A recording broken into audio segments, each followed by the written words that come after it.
ये आकाशवाणी रायपुर है। प्रादेशिक समाचार बुलेटिन के साथ मैं विभाष कुमार झा।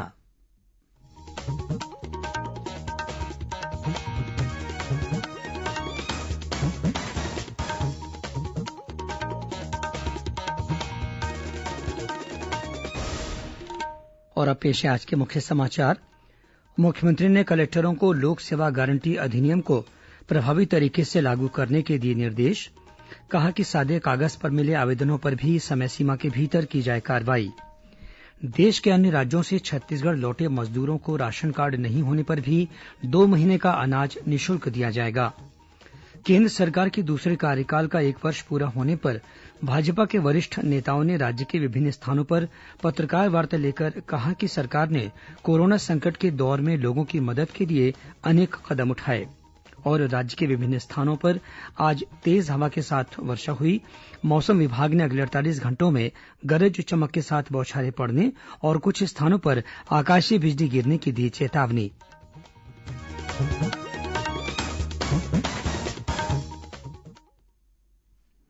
अब समाचार विस्तार से। मुख्यमंत्री भूपेश बघेल ने विश्वास जताया है कि छत्तीसगढ़ कोरोना से लड़ाई में जरूर जीतेगा। उन्होंने कहा है कि हमें थकना या निराश नहीं होना है, बल्कि तत्परता से लड़ाई को लड़ना है।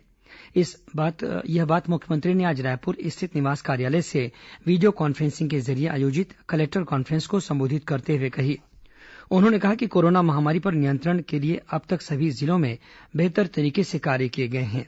श्री बघेल ने कहा कि राज्य में कोरोना के मामले थोड़े बढ़े जरूर हैं, लेकिन जल्द ही स्थिति में सुधार होगा। मुख्यमंत्री ने कहा कि दुर्ग, रायपुर और बिलासपुर आईजी ने अपने गृह राज्यों के लिए पैदल निकले मजदूरों को राहत देने के अभियान में अच्छा काम किया है। श्री बघेल ने कहा कि ग्रामीण क्षेत्रों के साथ नगरीय क्षेत्रों में भी लोगों को रोजगार उपलब्ध कराया गया है। उन्होंने कहा कि मनरेगा के माध्यम से औसतन 26 लाख लोगों को रोजाना गांव में ही रोजगार और नियमित रूप से मजदूरी का भुगतान सुनिश्चित किया गया है। मुख्यमंत्री ने कुछ औद्योगिक इकाइयों द्वारा सूचना दिए बिना श्रमिकों को लाने पर चिंता जताई। कलेक्टर कॉन्फ्रेंस में श्री बघेल ने आम लोगों को सरकारी योजनाओं का समय सीमा में लाभ दिलाने के लिए लागू लोक सेवा गारंटी कानून को और प्रभावी बनाने के निर्देश दिए। उन्होंने कहा कि इसके तहत सादे कागज पर मिलने वाले आवेदनों को स्वीकार कर उस पर भी समय सीमा में कार्रवाई सुनिश्चित की जाए। मुख्यमंत्री ने इस कानून के तहत सभी जिलों को 22 मार्च से पहले तक मिले आवेदनों का 1 हफ्ते के भीतर निराकरण सुनिश्चित करने के निर्देश दिए। साथ ही श्री बघेल ने सभी कलेक्टरों को बारिश का मौसम शुरू होने तक सीमांकन कार्य जारी रखने को कहा। उन्होंने कहा कि शहरी क्षेत्रों में बारिश के मौसम में भी सीमांकन कार्य सुनिश्चित किया जाए। बैठक में मुख्यमंत्री ने कलेक्टरों को गौठानों को आय मूलक गतिविधियों के केंद्र के रूप में विकसित करने के निर्देश दिए। उन्होंने कहा कि इन गौठानों में सब्जी उत्पादन, मुर्गी, बकरी और मछली पालन के अलावा अन्य आर्थिक गतिविधियों से समूह को जोड़ा जाए। श्री बघेल ने कहा कि कोरोना संक्रमण की वजह से कामकाज पर असर पड़ा है। इस स्थिति में ऐसी योजनाओं की जरूरत है जो स्थानीय स्तर पर लोगों को रोजगार दे सके। बैठक में मुख्यमंत्री ने भूजल स्तर को बढ़ाने के उपायों पर भी चर्चा की। उन्होंने कहा कि सिंचाई सुविधा बढ़ाने के लिए नालों में बहते पानी को रोकना जरूरी है। उन्होंने अधिकारियों को यह कार्य प्राथमिकता के साथ कराए जाने के निर्देश दिए। इस कॉन्फ्रेंस के जरिए मुख्यमंत्री ने कोरोना महामारी पर नियंत्रण और रणनीति, राहत व्यवस्था, क्वारेंटाइन सेंटर की स्थिति, टिड्डी की समस्या, सुपोषण अभियान सहित कई अन्य बिंदुओं की भी समीक्षा की। कलेक्टर कॉन्फ्रेंस शुरू होने से पहले श्री बघेल ने मुख्यमंत्री दर्पण वेबसाइट और मोबाइल ऐप का लोकार्पण भी किया। इस वेबसाइट के जरिए मुख्यमंत्री राज्य सरकार की सुराजी गांव योजना सहित अन्य फ्लैगशिप योजनाओं की नियमित रूप से निगरानी कर सकेंगे। वहीं इस वेबसाइट और मोबाइल ऐप की मदद से योजनाओं की स्थिति पर आम जनता से भी उनके सुझाव ले सकेंगे। इस वेबसाइट और मोबाइल ऐप का निर्माण चिप्स द्वारा किया गया है। श्री बघेल ने कहा कि इस पोर्टल के माध्यम से आम लोगों की समस्याओं का समाधान किया जाएगा। इसके लिए मुख्यमंत्री वार्ड कार्यालय योजना के तहत नागरिक अपनी समस्याएं और जानकारियां ऐप के माध्यम से भेज सकेंगे।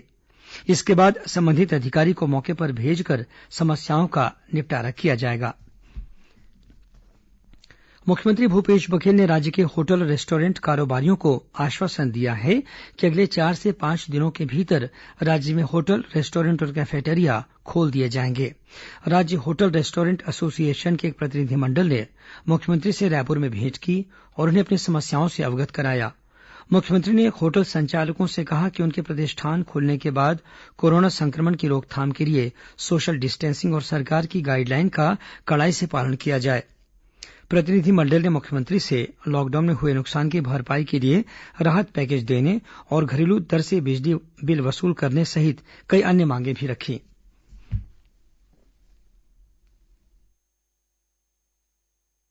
छत्तीसगढ़ की खबरों से है आपका वास्ता और खबरों की विश्वसनीयता से है हमारा वास्ता।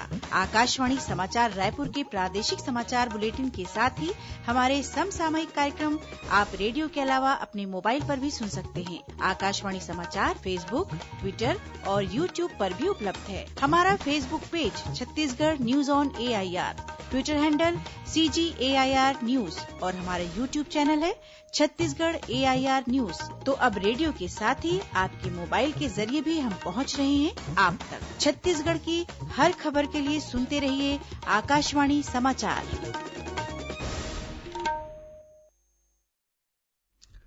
और अब आगे बढ़ते हैं बाकी के समाचारों की ओर। भारतीय जनता पार्टी की राष्ट्रीय महासचिव सरोज पांडेय ने कहा है कि केंद्र सरकार ने अपने दूसरे कार्यकाल के पहले वर्ष में चुनौतियों का सामना करते हुए कई ऐतिहासिक उपलब्धियां हासिल की हैं।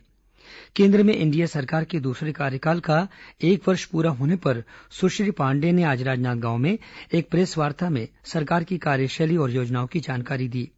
उन्होंने कहा कि नागरिकता संशोधन कानून के जरिये सरकार ने भारत में जरूरतमंदों के लिए नागरिकता का रास्ता खोला है।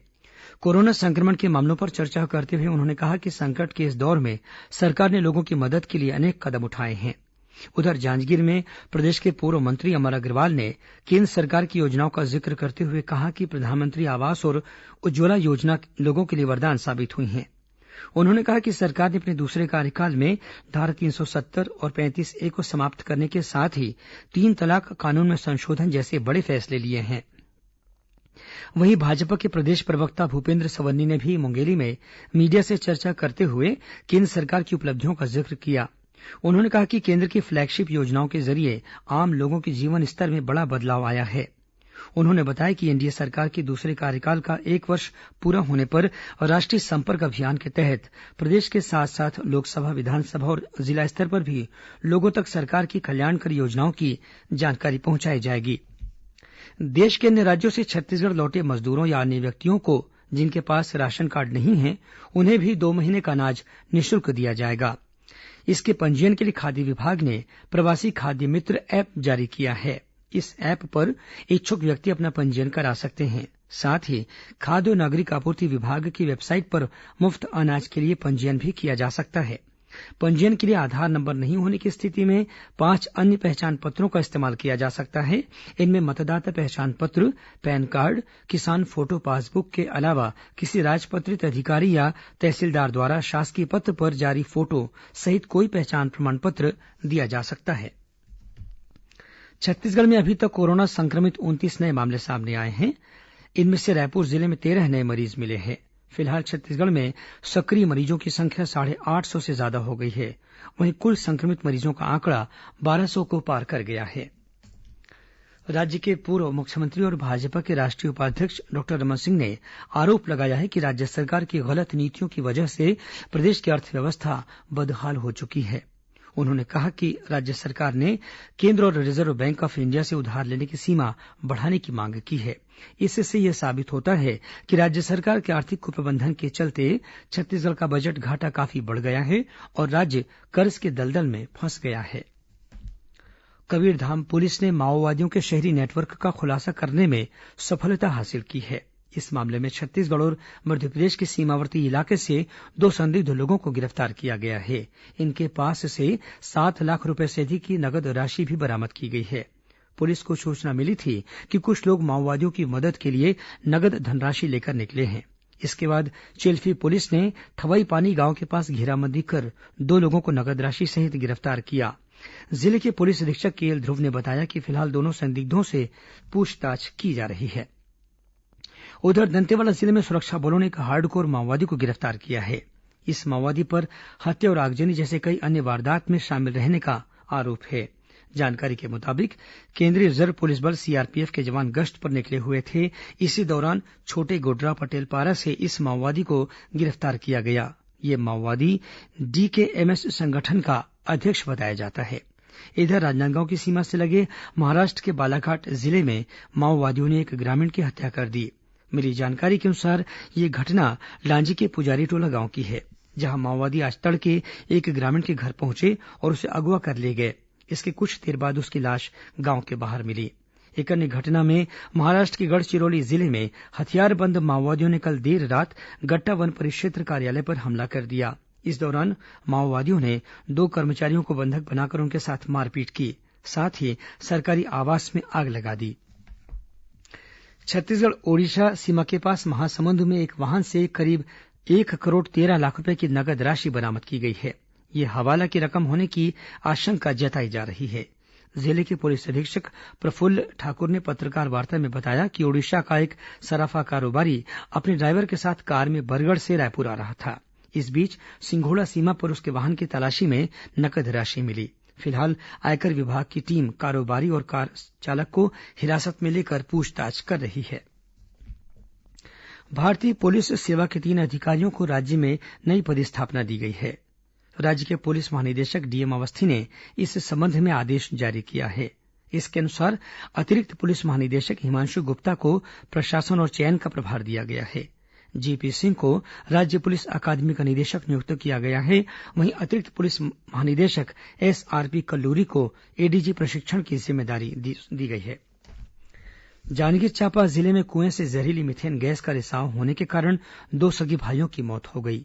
यह घटना हसौद क्षेत्र के धमनी गांव की है। पुलिस अधीक्षक पारुल माथुर ने बताया कि कुएं में काम करने के दौरान 4 लोग मीथेन गैस के रिसाव से बेहोश हो गए थे। किसी तरह इन लोगों को कुएं से बाहर निकाला गया, लेकिन तब तक इनमें से 2 लोगों की मौत हो गई थी। सरगुजा जिले में अंबिकापुर से हरिहरपुर तक जलप्रवाह क्षेत्र बनाने की मंजूरी मिल गई है। इस कॉरिडोर के पूरा होने से क्षेत्र के 20 से अधिक गांवों तक सिंचाई के लिए पानी उपलब्ध हो सकेगा। पंचायत और ग्रामीण विकास मंत्री टीएस सिंहदेव ने उम्मीद जताई है कि यह जलप्रवाह क्षेत्र छत्तीसगढ़ के लिए मॉडल साबित होगा। इसके जरिए अंबिकापुर, लुचकी घाट और हरिहरपुर तक 70 के दशक से बंद पड़ी बाकी की नहरों को पुनर्जीवित किया जाएगा। नहरों को जोड़ने के इस कार्य में करीब 14 करोड़ रुपए की लागत आएगी और 14 किलोमीटर लंबी इस जलप्रवाह क्षेत्र से सैकड़ों किसान लाभान्वित होंगे। कोरोना महामारी पर नियंत्रण के साथ ही बैंक के हितग्राहियों को घर पहुंच सेवा देने के लिए बीजापुर जिले में भी बैंक सखियां बेहतर तरीके से अपना काम कर रही हैं। जिला कलेक्टर रितेश कुमार अग्रवाल ने बैंक सखी सेवा की शुरुआत की। इसके तहत चेरपल्ली और भोपालपट्टनम के क्षेत्र में घर घर पहुंचकर बैंक सखियां वृद्धा और विधवा पेंशन के हितग्राहियों को नकद राशि प्रदान कर रही हैं। साथ ही बीजापुर विकासखंड के पापनपाल और कुएनार के हितग्राहियों को नकद राशि उपलब्ध कराने के लिए एक शिविर भी लगाया गया है। जिला कलेक्टर ने बताया कि आने वाले समय में तेंदूपत्ता हितग्राहियों को भी बैंक सखियों के माध्यम से भुगतान करने की व्यवस्था की जाएगी। बच्चों को पर्यावरण से जोड़ने के लिए वन विभाग द्वारा दुर्ग में एक नवाचारी प्रयोग किया जाएगा। वन मितान कार्यक्रम के तहत बच्चों को जंगल में रहने वाले जानवरों और पक्षियों के बारे में जानकारी देने के साथ ही उन्हें वनों के महत्व से अवगत कराया जाएगा। इसके लिए करीब 120 बच्चों का समूह जंगल के टेंट में एक दिन रुकेगा। वन विभाग के प्रमुख अधिकारी और पशु पक्षी विशेषज्ञ बच्चों के साथ अपनी जानकारी साझा करेंगे और उनकी जिज्ञासा शांत करेंगे। इस कार्यक्रम के आयोजन को लेकर जिला कलेक्टर डॉक्टर सर्वेश्वर नगेंद्र भूरे की अध्यक्षता में दुर्ग में एक बैठक हुई। इसमें जिला वन अधिकारी केआर बढ़ाई ने बताया कि इस कार्यक्रम के लिए 6वीं से 12वीं तक के विद्यार्थियों का चयन निर्धारित प्रक्रिया के तहत किया जाएगा। और अब पेश है मौसम का हाल। बंगाल की खाड़ी में बने कम दबाव के क्षेत्र के प्रभाव से आज प्रदेश के विभिन्न स्थानों पर हल्की से तेज वर्षा हुई। रायपुर स्थित मौसम विज्ञान केंद्र के मौसम विज्ञानी संजय बैरागी ने बताया कि इस समय यह कम दबाव का क्षेत्र ओडिशा और बंगाल के तट के आसपास सक्रिय बना हुआ है। इसके असर से अगले 2 दिनों में प्रदेश के अधिकांश इलाकों में गरज चमक के साथ बौछारें पड़ने की संभावना है। साथ ही 1-2 स्थानों पर आकाशीय बिजली गिरने की चेतावनी भी दी गई है। यहाँ पर एक लो प्रेशर एरिया जो बे ऑफ बंगाल में है, ईस्ट सेंट्रल और वेस्ट सेंट्रल में है, उसका थोड़ा असर पड़ रहा है। और एक ट्रॉफ है जो नॉर्थ पाकिस्तान से लेके एकदम से राजस्थान, मध्य प्रदेश, छत्तीसगढ़, उड़ीसा 0.9 किलोमीटर ऊपर में है। पानी जो गिर रहा है ना, ये हर जगह पे गिर रहा है। ये इसका तो असर है ही है, साथ साथ क्या स्थानीय प्रभाव भी है, जिसके कारण ये पानी आने वाले दिनों में ऐसे ही गिरते रहेंगे। मौसम विज्ञानी श्री बैरागी ने बताया कि बंगाल की खाड़ी में हो रही इस हलचल से मानसून के आगे बढ़ने के लिए अनुकूल स्थितियां भी बन रही हैं। कुछ खबरें संक्षेप में सुन लीजिए। रायपुर स्थित पंडित जवाहरलाल नेहरू स्मृति चिकित्सा महाविद्यालय में मेमोग्राफी तकनीशियन भर्ती के लिए उम्मीदवारों की प्रावीण्य सूची जारी कर दी गई है। इस सूची पर उम्मीदवार 15 जून तक दावा आपत्ति कर सकते हैं। ये सूची महाविद्यालय की वेबसाइट पर उपलब्ध है। महासमुंद के घोराड़ी स्थित एक राइस मिल के संचालक के खिलाफ धान भंडारण में गड़बड़ी करने के आरोप में मामला दर्ज किया गया है। राज्य सहकारी विपणन संघ मर्यादित के प्रबंध संचालक अंकित आनंद ने महासमुंद स्थित धान संग्रहण केन्द्र तुमाड़बड़ी का निरीक्षण कर धान के रखरखाव की व्यवस्था का जायजा लिया। बलरामपुर जिले के धंधापुर गांव में बीती रात आपसी विवाद के चलते पत्नी ने पति को जिंदा जला दिया। पति की मौके पर ही मौत हो गई। आरोपी पत्नी को गिरफ्तार कर लिया गया है।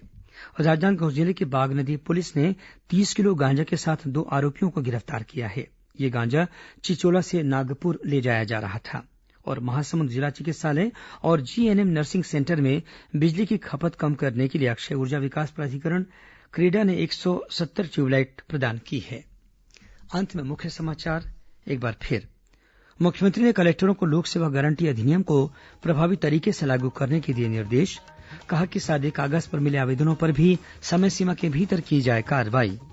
देश के अन्य राज्यों से छत्तीसगढ़ लौटे मजदूरों को राशन कार्ड नहीं होने पर भी 2 महीने का अनाज निःशुल्क दिया जाएगा।